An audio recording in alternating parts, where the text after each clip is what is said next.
તો દેશમાં કોઈ પણ મુદ્દો હોય તેના ઉપર પોલિટિક્સ ન થાય એવું તો ક્યારેય નથી બન્યું અને દિલ્હીમાં પણ પોલ્યુશન છે તેના ઉપર હવે પોલિટિક્સ શરૂ થઈ ગયું છે। ભાજપના સાંસદ મનોજ તિવારીના આપ પર પ્રહાર, પ્રદૂષણ માટે કેજરીવાલ સરકારને જવાબદાર ગણાવી।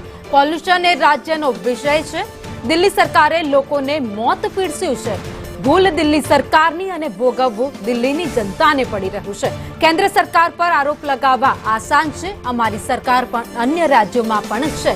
મનોજ તિવારી આક્ષેપ કર્યા છે, અન્ય રાજ્યોમાં અમારું ફટાકડા ફોડી સ્વાગત થાય છે, અહીં તો ફૂલઝડી છોડવી હોય તો પણ 20 વાર વિચારવું પડે। ट्यूशन इज स्टेट सब्जेक्ट और दिल्ली सरकार में बैठे हुए लोगों ने मौत परोसी है।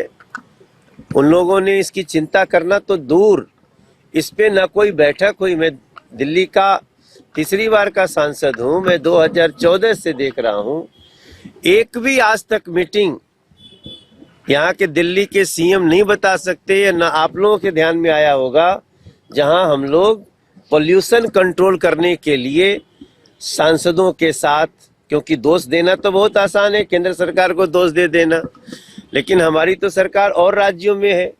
वहां तो लोग, अभी हम महाराष्ट्र गए थे प्रचार करने, हम जहां जाते थे पटाखों से स्वागत होता था, पटाखों पे कोई बैन नहीं है, लेकिन यहाँ तो फुलझड़ी भी छोड़नी हो तो 20 बार सोचना पड़ता है। तो हम अपना वंस अगेन हम लोग कोशिश कर रहे हैं कि लोगों को मास्क डिस्ट्रीब्यूट करते रहें, जगाते रहें, ताकि दिल्ली